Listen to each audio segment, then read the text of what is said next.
The moment I opened the front door, a strange smell assaulted me, poking my nose. Without thinking, I covered my mouth and nose with my hand and entered the house. It was not as messy as I had expected. Instead of going to the living room, I ran up the stairs and slowly opened the bedroom door. I am Naomi, 35 years old.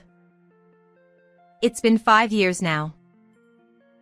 I think about the months that have passed since Ryan and I got married, and for the first time I think I understand the meaning of the phrase time flies. I had always been rushed into work and housework as if something was rushing me, and I thought it was a fulfilling life. I was just filling my time with busyness. When I realized how little I had left, I was stunned. My husband and I had no children. My husband was an honest man. He was the kind of person whose voice came straight from his heart out of his mouth without any filter. I found that comforting and refreshing. But he was also a clumsy person. Being honest is a double-edged sword. When I first met him, I envied his carefree smile and honesty. When we started dating, I was disappointed by his clumsiness. As I vacillated back and forth between envy and disappointment, I realized that the sound of wedding bells was shaking my eardrums as if it were someone else's problem. Now, 5 years later, only regret and disappointment remain. The reason I have not divorced my husband is that I hope to find something in the future that will eventually offset my regrets and disappointments. My husband cannot do housework. He can't do it at all. When I visited his apartment before we were married, it was the first time I saw a room where you could not see the floor from the entrance to the living room. I guess he has no concept of cleanliness in his mind. Still, there were rare occasions when the room was so neat and tidy that I thought I might have entered the wrong room. He had an older sister, Emma, who was close to his age. She was said to be a caring person. I heard that she had been taking care of him since he was very young, just like a mother. In a sense, she was overprotective. I have never seen Emma even once. She did not show up at our wedding, let alone when we were dating, and she never visited the house where we lived.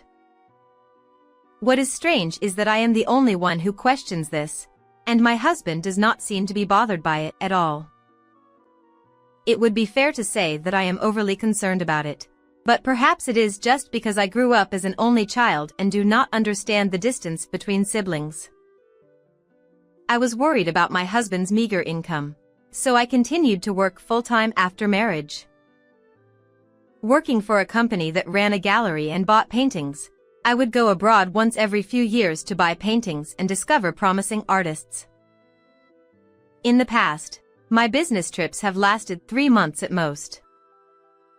This time, however, the company asked me to go to Italy for 3 years and 3 months, which was a long period of time.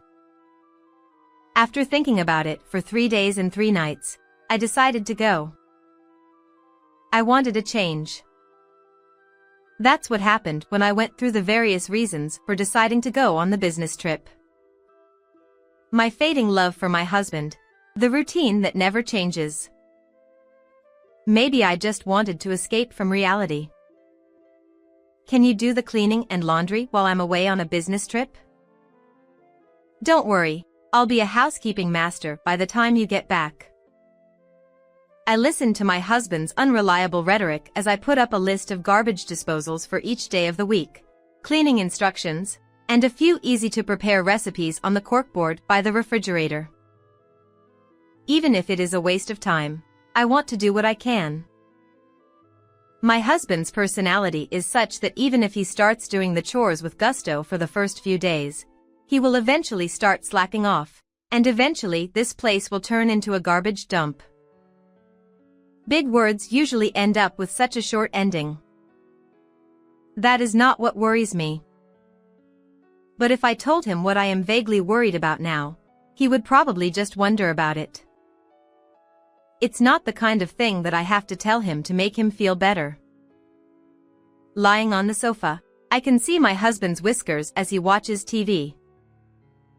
The house is too big for a couple to live in. The spaciousness is a good thing, but at the same time, its elusiveness makes me feel uneasy. I thought I would at least try to remember the peaceful scene of this moment. And so I set out on my journey.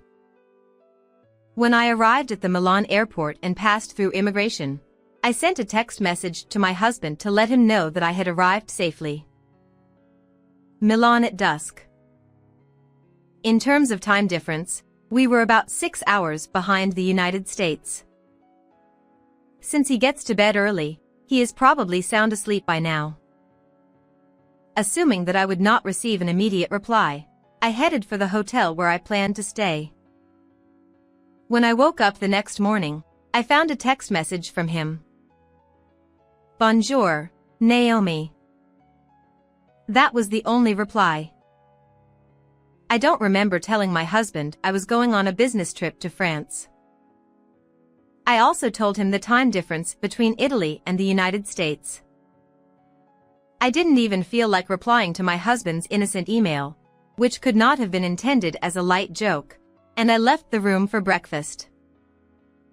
In Italy, there is no culture of having a hearty breakfast. At most, they have a cup of espresso and a nibble of croissant. Such a style seems strangely suited to me. Eating a hearty breakfast, even for a short time, as I do in the US, pushes me to work even if I don't want to. There is no such busyness here. After spending an hour or so at a cafe, I begin to explore the art galleries that, the town, as if I were going for a leisurely stroll. My husband emails me about once a week. Some days it is just a simple greeting, and other days he sends me a picture of a scene from his daily life with an attachment. Every time I reply to my husband's email, I ask, "Is there anything you are having trouble with?" But he has never sent me an SOS message about anything related to housework. I wonder if such peaceful days lasted for 2 years. In the meantime, I moved south from Milan to Bologna and Florence, and then to Rome, where I will spend the remaining 1 year and 3 months of my life. Rome is a city that is very tolerant of street art, and the walls of the city are painted with contemporary art as if they were canvases. The main purpose of my visit to Rome is to discover promising talents among young artists working on this kind of street art. What has changed in the past 2 years? I have been looking for change, but I have yet to see even the slightest sign of change in myself. Perhaps it is not enough to just wait for change. But there is one thing that has changed. Today I tried my hand at cooking a stew. With broth and herbs, you can make any ingredient taste good. It's a discovery. My husband's email arrived just the other day. For a while after we arrived in Italy, his emails had been like a child's diary, in terms of content and writing style. As the months passed, 6 months, a year, and a year and a half, the sentences changed at a dizzying pace, just like a growing child becoming a young man and an adult at once. At first glance, the content of the messages suggests that he is living a very fulfilling life on his own. He does his household chores without a hitch, improves his cooking skills, and leads a regular life. From a perverse point of view, it may seem as if he is trying to forcefully convey, "I am doing well, so there is nothing to worry about." If I had to use an analogy, I would say that my husband is being a werewolf boy. When I think of Rome, I think of carbonara. I tried to feel the same way as you, so I made carbonara for dinner. It was a little spicy with too much black pepper, but the rich flavor was mouth-watering. One day when I was thinking about my husband's email, which seemed to be a text that could be mistaken for a post on any social networking site, I suddenly realized something. I wondered why I had not noticed it until just now. I quickly replied to him. It looks like you are getting into the cooking game. Next time you cook something, please attach a picture. I'd love to see the look on your delicious face. I'll be looking forward to it. Yes, the emails he sends me are brilliantly written but without images. Going back to when I was in Milan, my first posting on a business trip to Italy, I saw the last one was an image of a ham and eggs so misshapen that I thought it might be a piece of modern art. I was suspicious. But then, the other me asked, am I not overthinking? I counterattack. Weighing the two sides of my argument, I decided to wait for the next email anyway. A week later, I haven't received an email from my husband.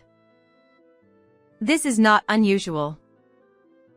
Even in the past, I usually received about one email a week. However, even if it is the same length of a week, what is different from the past is that the passage of time includes the time when I doubt something about him. Time is included. Where is Ryan now? And what is he doing? And to picture him in the passage of time. I tried to stir him up, unusually, with my reply to that carbonara email. I knew he would get carried away and send me a picture of his skillful cooking the next day. Thinking back, I had never given him a proper compliment since we started dating or since we got married. I wonder if I did. I only admonished him for being like a child who doesn't know how to handle anything, only exclaimed in dismay, only sighed. He loves me. I may have been overconfident in that fact without any evidence. My love for him is only getting colder, but somehow I never thought he would leave me. For some reason, I had blindly believed that there was an inseparable bond there. A few days later, I still hadn't heard from him. But for the life of me, I can't bring myself to email him. Pride? No. Then why? I don't know. I passed the time by answering the other me with silence, who was asking a lot of questions. 2 weeks passed. I try to get used to the fact that I haven't heard from him. Am I being stubborn? No. Jealous? Maybe. Tired of waiting, I go to bed, and unexpectedly, I hear the sound of a text message on my phone.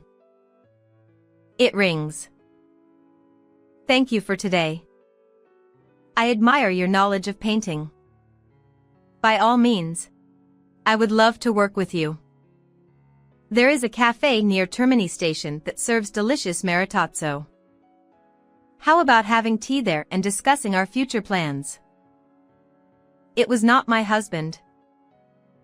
That afternoon, I had approached a young man who was painting street art on the walls of an abandoned apartment complex in the suburbs of Rome. The man, who introduced himself as Simon, had originally come to Italy to study classical painting techniques with a passion for oil painting, but was instantly taken by the street art he saw in Rome and decided to pursue this career. Do you feel like Picasso painting Guernica?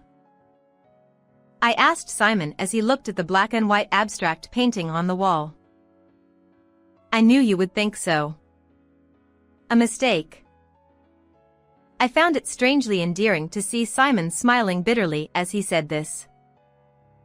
He was rambling on about the concept of the picture he was about to draw, even though I hadn't asked him. It is pleasant to be pressured by the passion of a young artist who is just starting out. The fresh spirit of devotion to art seemed to inspire me in a direction I could never have imagined, even though I was still stewing over my husband. I was still in a state of shock over my husband, but it seemed to inspire me in a direction I had never imagined. Thank you for the invitation. I'm always ready. I replied and accepted Simon's invitation. I looked at my face in the mirror. The morning sunlight streaming in through the window faintly illuminates half of my face. My lipstick has fallen off. My lips. Before I left for Italy, I had put crimson lipstick in my makeup pouch even though I didn't think I would ever use it. And yesterday, before I went to see Simon, I applied it while looking in this mirror. After much hesitation and without finding a reason, I applied it. And now, there is no trace of the crimson color left, and I look at my lips exposed to the cool morning air. I look at them. The world calls it youthfulness to surrender oneself to a moment of reckless abandon, without knowing the reason, without trying to understand it. A one-night stand. But I am not young. I see my guilty conscience on my face in the mirror. Then, as if I had seen it, my phone rings. The text message was definitely sent by my husband. However, not a single word was written. There was only one image attached. An image that filled the screen with white paint. It looked familiar. After a moment's thought, I realized what it was. It is the ceiling of our house. 1:05 p.m. I looked at the date and time it was sent. Why such an image at such a time? I don't understand the intention. I immediately called my husband. Your call cannot be answered because the person is out of range or the phone is not turned on. I had just received a text message, but for some reason the phone was disconnected. I feel as if someone is watching me, even though there should be no one in this room but me. My heart beats, leaving the passage of time behind. What did my husband want to tell me, and why did he send me the picture of the ceiling? Why not a single letter? Bonjour. I would have thought it was an email from my husband's blood if only there had been a single word, even if it was out of place. I would have thought it was an email from my husband. Did my husband really send this email? Maybe it was sent from his phone by a stranger. No way, but if so, who on earth? As I continued my seemingly sterile dialogue with my other self. I call him again, and the inorganic voice guidance is still there. Again, only inorganic voice guidance is heard. I look at the image again. Upon closer inspection, I notice a thin scar in the corner of the image. I was sure I recognized the scar. I tried to recall the ceiling in the living room, kitchen, bathroom. Everywhere, but I could not identify where I had seen it. I can't identify where I saw it. That's true, too. I didn't live my life looking at the ceilings. I was about to give up when I turned over in bed and finally realized. It is the ceiling of my bedroom. It was the bedroom ceiling. My husband or some other stranger had sent me an image of the bedroom ceiling. But what good would it do to know? My other self whispers to me again. I'm lying there like that, but what can you do now? Leave it alone. Will anything ever get resolved? Will anything ever develop? You are always just waiting like that. Waiting for someone to come along and take you away somewhere. You come all the way to Italy and nothing changes. No. Naomi, what's wrong? Exclamation question mark. I found Simon standing at the entrance of the room. The door was unlocked, so I went in and suddenly you started screaming. I was so surprised.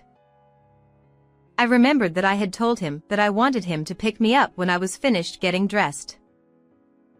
We had decided to tour the galleries Simon had recommended together. Did you have a bad dream? You must be a little tired. I'm fine. Well, why don't you take a shower before you go out? I'm fine.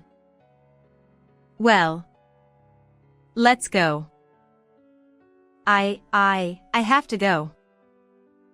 What? I have to go to America. What are you talking about? Naomi. I have to go to the bedroom. Simon is flustered.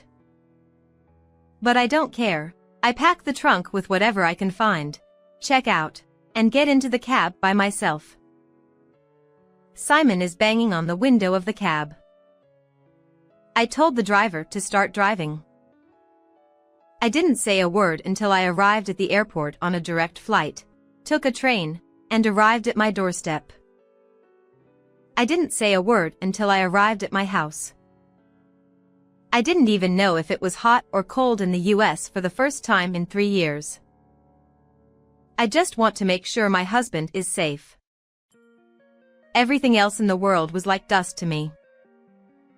I was guided by the voice of my other self that whispered to me, "After all, you haven't changed at all," and I stood in front of the house that had not changed a single thing since before my business trip.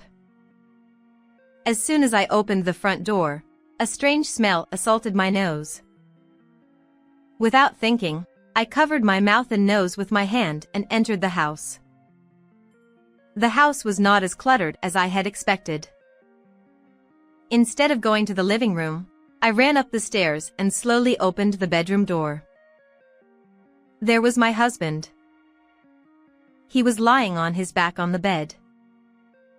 He was still with his hands crossed over his chest. He had turned into a brownish-black mass.